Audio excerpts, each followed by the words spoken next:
RCF. Au fil de la vie, Marc Tailbois.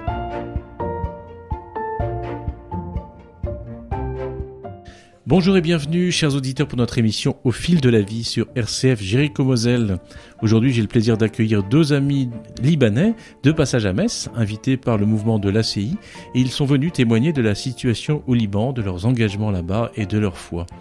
Je reçois ce matin Claire Saïd et frère Louis. Bonjour et bienvenue sur RCF. Bonjour, merci. Bonjour, merci de nous accueillir.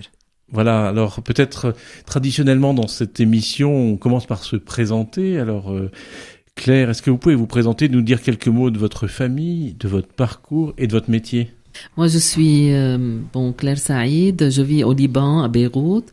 Je suis chef d'établissement dans une école catholique, le réseau La Salle.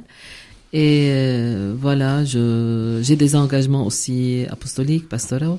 Et je suis du diocèse de Melkite de Saïda. Alors vous avez été très vite, vous êtes arrivé direct à votre métier, mais est-ce que vous êtes né dans une famille chrétienne ? Oui, certainement. Une grande famille, une petite famille Oui, je suis née dans une famille chrétienne. Nous sommes quatre enfants, 3 filles, un garçon curé de paroisse, diocésain. Dès mon bas âge, j'ai étudié dans une école catholique et dans 2 universités catholiques aussi à Beyrouth. Et j'ai vécu dans des mouvements, la Mège, le Midad. Alors je me tourne vers frère Louis. Voilà, frère Louis, soyez le bienvenu. Alors pareil, dites-nous un petit peu qui vous êtes. On ne devient pas frère du jour au lendemain. J'imagine que ça fait partie, après votre formation, comment vous avez vécu tout ça ? Donc frère Louis Mjalli du Liban Nord. Je suis frère des écoles chrétiennes depuis 2010. On en parlera peut-être après. Je suis né dans une famille maronite chrétienne, c'est important à préciser, au Liban surtout. Donc dans tout notre village, je n'ai connu que des chrétiens, que les mouvements chrétiens, les mouvements d'engagement dans la paroisse. Et j'ai fait mes études de la maternelle en secondaire au collège de La Salle, qui est proche de chez nous. Et puis après cela, j'ai découvert mon appel pour devenir frère. Mes parents, bien sûr, sont chrétiens et ils nous ont inculqué la culture chrétienne et cette foi chrétienne, surtout avec mes grands-parents, la prière, le mois marial, les traditions chrétiennes connues au Liban, les processions et autres choses aussi. Voilà. Alors, vous êtes frère des écoles chrétiennes, c'est ça ? Quelle est votre mission un peu au quotidien ? Vous êtes dans une vie, est-ce que vous êtes en lien avec un établissement scolaire ? Est-ce que vous avez une autre mission pastorale ? Oui. Récemment, j'ai été nommé au Collège du Sacré-Cœur à Beyrouth, où j'enseigne les lettres, la langue française, en secondaire, parce que nous faisons au Liban le système français, le bac français, et j'enseigne aussi le français en complémentaire, avec d'autres engagements aussi pastoraux et avec les mouvements des jeunes. J'ai fait à l'université les lettres françaises, et c'est ça que je mets au service de la mission.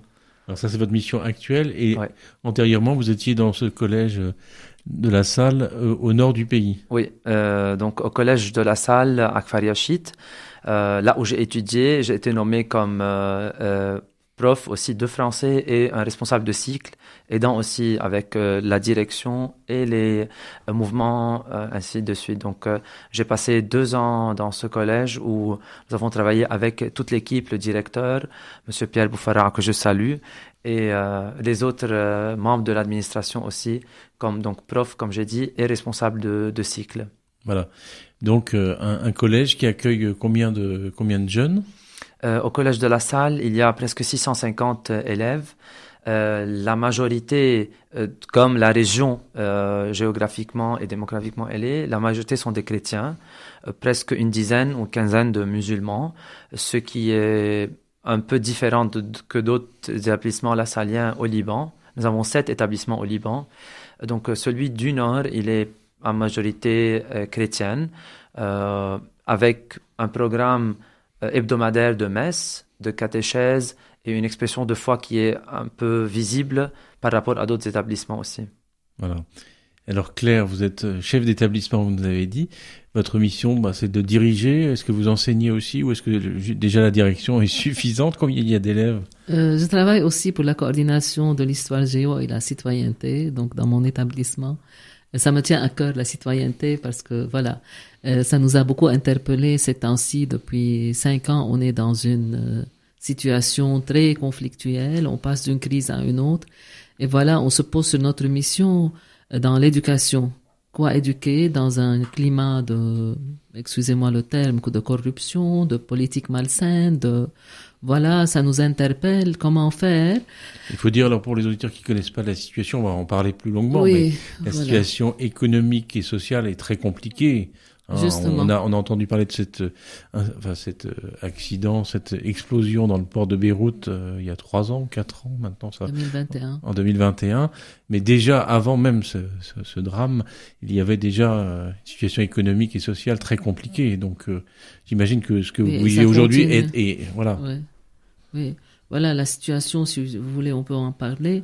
Nous avons été volés comme peuple libanais, les banques, on n'a plus accès à notre argent qui a été volé dans les banques. Il n'y a plus de services publics, on compte sur nous-mêmes. Voilà, les politiciens n'arrivent pas à faire un consensus pour trouver un président de la République, on n'a pas de président.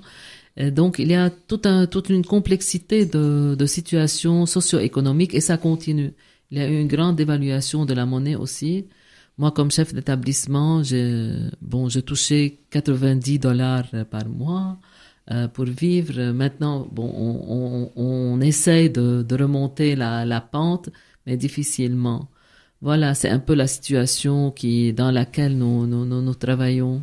Alors, le frère Louis nous a dit que son établissement avait une très large majorité d'enfants chrétiens, mais je crois qu'à Beyrouth, la situation est vraiment très différente. Oui, dans l'établissement là où je suis, le collège Notre-Dame des frères Fournier-Chebag, on a une majorité de familles musulmanes qui ont demandé de notre éducation. Et voilà qu'on accueille dans un climat, je dirais, multiconfessionnel. On est là. Et en même temps, notre identité, elle est bien claire aussi. On a la messe quotidienne, on a les heures de catéchèse, certainement pour les élèves chrétiens. On a des temps de retraite pour les jeunes, pour les profs. Et il y a un grand respect aussi pour nos élèves musulmans dans le culte de leur foi. Donc, personne n'est obligé de passer à la messe ou bien de faire la catéchèse. Voilà, c'est ça, il y a une liberté, c'est un peu comme dans le Concordat, ici en Alsace-Moselle, où chacun, selon sa religion, a des cours ou des temps pour pouvoir vivre sa foi sans que les autres soient gênés pour le vivre. On va faire une petite pause musicale et puis on va parler vraiment un peu plus de la situation concrète de ce qui se vit au Liban et aussi de la place des chrétiens dans cette société multiculturelle, multiconfessionnelle. On va écouter alors Férouz, Je t'aime Liban, c'est une chanson qui a été écrite au moment de la guerre en 1975.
إذا أنت بتتركني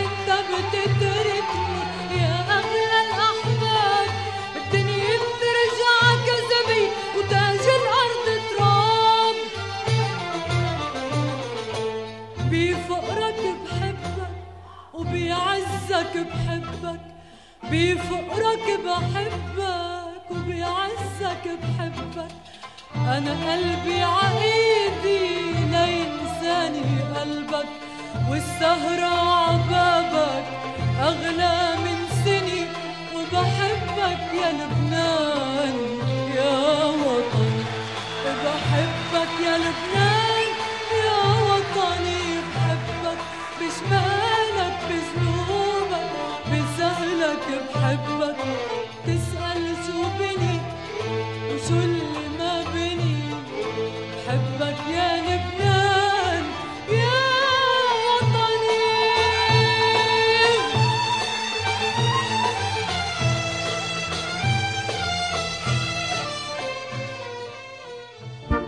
Au fil de la vie, sur RCF Jéricho-Moselle.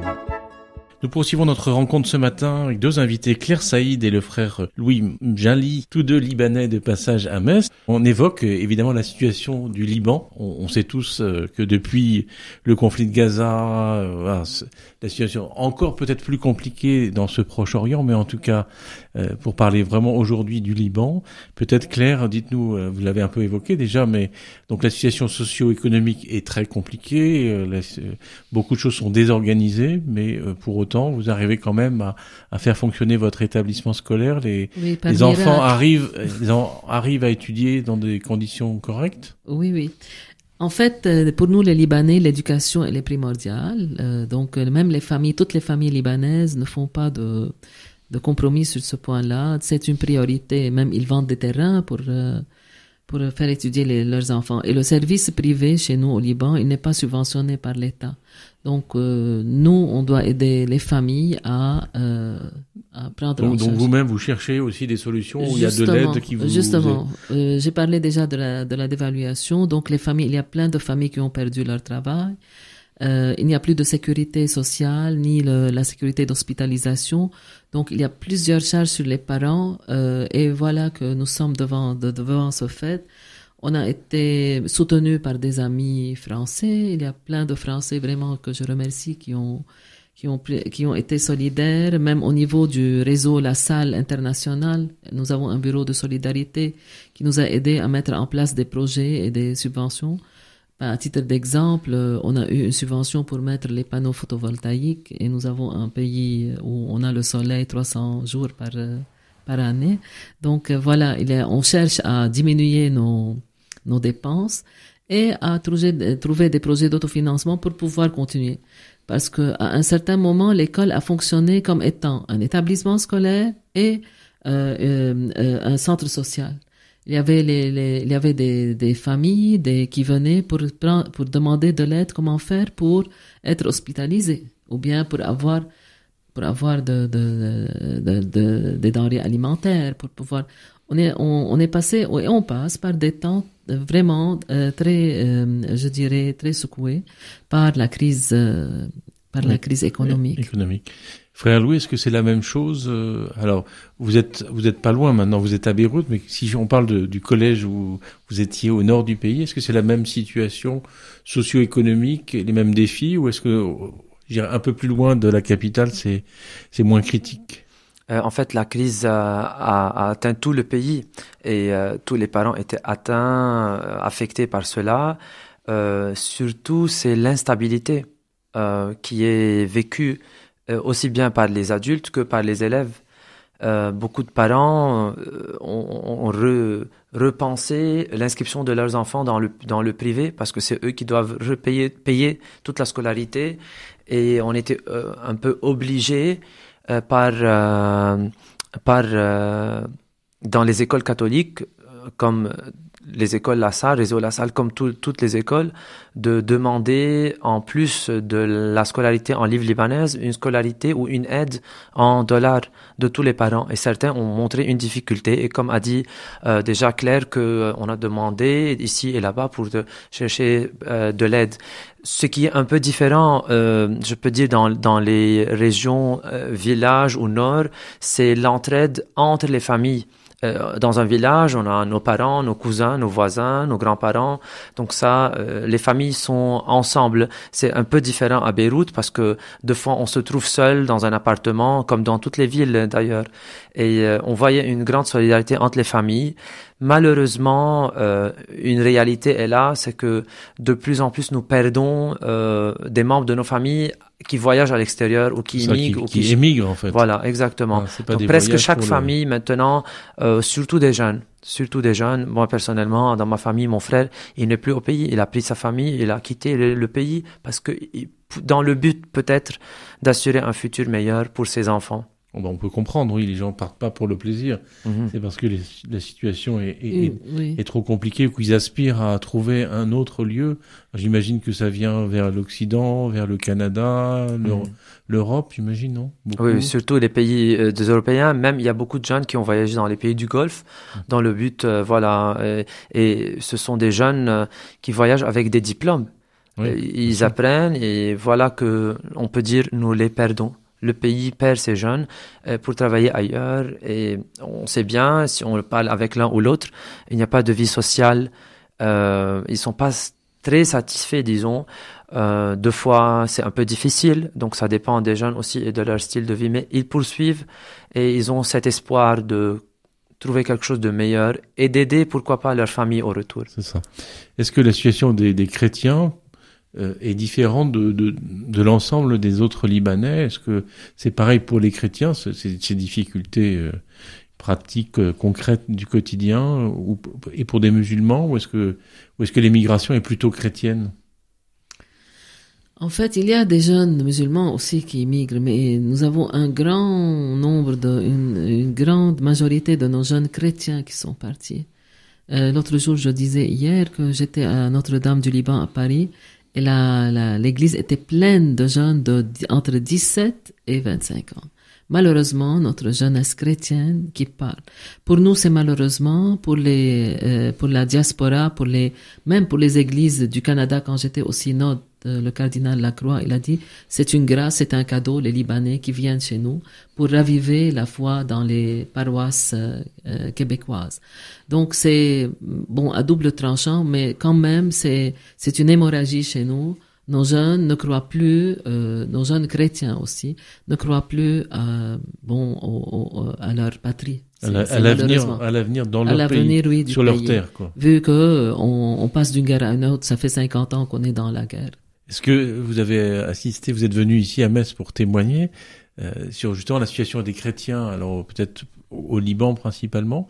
Quels étaient un peu les messages importants que vous avez voulu témoigner aux gens qui étaient réunis à Metz? Moi, je voudrais commencer par remercier nos hôtes et le groupe qui nous accueille, surtout représenté par Monsieur et Madame Robert. Donc, on était avec eux. Vraiment, un accueil était formidable. On était touchés par les gens qui étaient avec nous, qui partageaient aussi nos soucis. Moi, je peux dire franchement que notre message était un message d'espoir que malgré et avec toutes les difficultés et les crises qui se suivent au Liban, surtout depuis 2019 et qui ont commencé déjà depuis longtemps, on essaye de tenir et on tient le coup. Et merci pour la solidarité qui est vraiment exprimée, surtout ici. Claire? Nous sommes dans une terre sainte. Et comment faire pour garder cette flamme dans cette terre sainte? Donc, le Liban est une terre sainte. C'est le Christ, il a visité Sidon, Tyr, voilà. Et les chrétiens, nous avons nos ancêtres, les maronites qui ont vraiment enduré dans la montagne, toutes les autres religions, les orthodoxes, les catholiques, ainsi de suite. Donc, alors là, le message, c'est de croire qu'on a une mission comme chrétiens dans ce monde arabe. Voilà, c'est ça certainement, on a senti qu'il y a quelques Libanais qui résistent, que non, il faut partir, mais en fait, autant que possible, on va pas faire des miracles, autant que possible, il faut résister et il faut croire que on peut construire avec la communauté musulmane, on peut construire un pays Mais voilà, il faut lutter, il faut continuer à faire des pas. Est-ce que au quotidien, les relations entre les Libanais, qui soient chrétiens, musulmans, se vivent je dirais, facilement? Oui. Il n'y a pas de conflit parce que on n'est pas de même religion. Non, c'est le commerce ensemble, c'est les fêtes ensemble, des amitiés. Dans les entreprises, ils sont côte à côte, dans les universités côte à côte. Donc, il n'y a pas même dans les villages mixtes, ça se vit normalement. Sauf au niveau politique. Alors là, c'est le bazar ce niveau là-bas. qui est la compliqué, catastrophe. C'est le grand bazar dans la politique. On va faire une deuxième pause musicale. Vous nous proposez d'écouter Majina El Roumi, et c'est une chanson justement sur cette ville de Beyrouth, un poème qui a été écrit sur Beyrouth.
أمام الله الواحد نعترف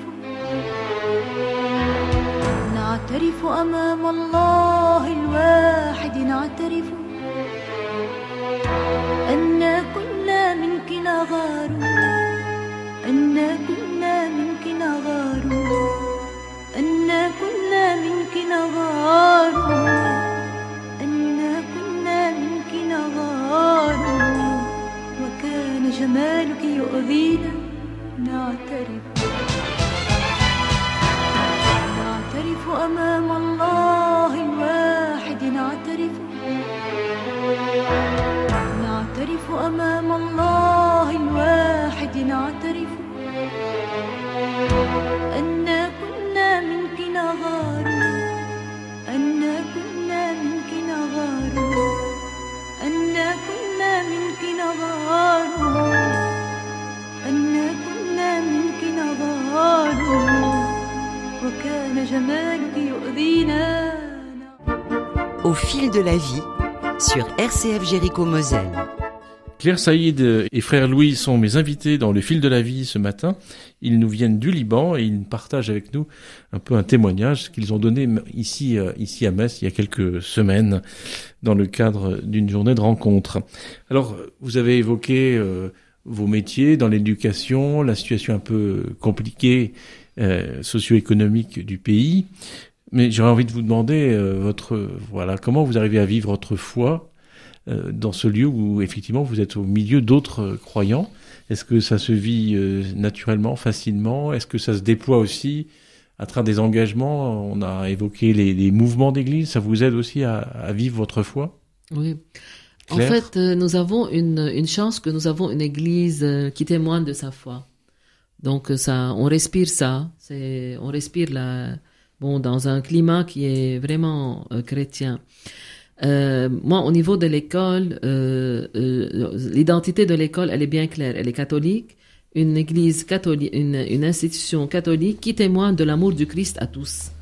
Donc, nous sommes pour chacun et pour tous, et on le témoigne par des gestes d'amitié et par une présence d'amitié, par une qualité d'enseignement et un accompagnement à tous les élèves. On va pas différencier si un élève musulman on l'aide pas ou bien. Donc, dans ce sens-là, tout le monde ressent ça, c'est ressenti.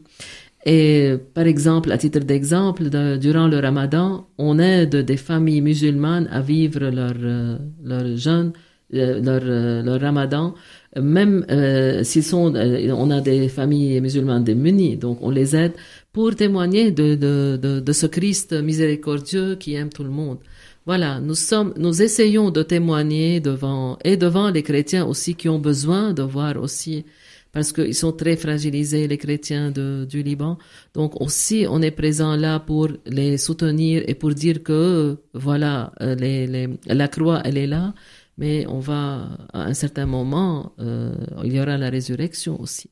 Donc c'est un témoignage quotidien, il n'est pas facile, on passe par des moments de désolation, mais en même temps, voilà, on tient par la prière, je dirais, par la foi, et par notre Église, par l'Église qui, c'est pas tout le monde qui nous soutient, mais il y a quand même des communautés qui sont vivantes. Alors, frère Louis, comment on vit sa foi au Liban aujourd'hui, comme Oui. chrétien? Moi, je peux me permettre de dire que vraiment la foi est visible. Bien sûr, des lieux plus que d'autres ou moins que d'autres, des villages, ça dépend, mais on peut voir vraiment la foi. Et moi, c'est ça qui m'a peut-être encouragé aussi à rejoindre le Christ dans un ordre religieux ou dans une congrégation. Et depuis mon enfance, dans les paroisses, à travers les mouvements, à travers le scoutisme, on voit vraiment que les jeunes ont une soif du religieux, du spirituel, pas au niveau de la connaissance, mais au niveau de vivre une expérience qui leur permet de rencontrer Dieu, rencontrer celui qui est plus grand et d'avoir un engagement. Et ils le font avec plaisir. Et moi, souvent, je leur dis et je les remercie pour cela, parce que c'est leur engagement qui nous apprend à nous, les adultes, comment maintenir cette foi-ci. Et ils le font avec plaisir et avec toute gratuité. Et ça, c'est une grande leçon pour les adultes. Donc, je remercie les jeunes, des scouts ou des mouvements lassaliens ou autres mouvements qui nous apprennent vraiment de leur engagement. Alors, les mouvements, c'est un réseau international. Il y a la solidarité, on l'a entendu dans cette émission, mais vous avez aussi évoqué très vite en disant oui, je vais au synode à Rome. Donc, vous faites partie des laïcs qui ont été appelés à représenter leur église et qui participent à ce grand mouvement de synodalité, de réflexion pour essayer d'être une église un peu plus synodale, un peu plus missionnaire. Oui. Dites-nous un tout petit mot c'est une expérience, j'imagine, assez étonnante. Oui, une expérience ecclésiale très spéciale où vraiment on s'est senti en église. J'ai été touchée vraiment de l'humilité de nos pères synodaux. Ils étaient là dans l'humilité, on était dans la conversation spirituelle. Et c'était là où émergeait je dirais, un esprit, et l'Esprit Saint travaillait dans cette assemblée-là. Il y avait un climat je dirais, de concertation, de prière et d'avancement, de cheminement, comme le pape l'a voulu. C'est un cheminement, un processus de cheminement vers une église qui va en mission, une église synodale qui va en mission. Voilà, le Saint-Père nous disait, c'est l'Esprit Saint qui est le chef, le moteur de cette assemblée. Et moi, personnellement, c'était un cadeau que je sois là, de vivre cette expérience de grande importance et où vraiment j'ai senti le travail de l'Esprit Saint dans ma vie. Mais écoutez, merci, ça va très vite, une émission comme la nôtre, mais en tout cas, on a été heureux de vous accueillir et de respirer un petit peu avec nos frères du Liban, de voir un petit peu aussi votre situation. Alors, il y a évidemment, vous êtes venu invité par les mouvements d'église, et donc je pense qu'en passant à travers les réseaux de solidarité qui existent, l'assalien, les mouvements, l'œuvre d'Orient, enfin voilà, il y a beaucoup de canaux possibles pour soutenir ceux qui œuvrent là-bas et saluer de la part des chrétiens de Moselle qui nous écoutent et les non-chrétiens d'ailleurs, les Mosellans qui nous écoutent, vos compatriotes auxquels on pense bien ce matin. Merci bien pour Merci de votre passage. Merci à vous. Merci. Chers auditeurs, il est temps déjà de nous quitter. Merci de votre fidélité. Tout de suite, vous avez rendez-vous pour la suite de vos programmes. Bon dimanche et à très bientôt.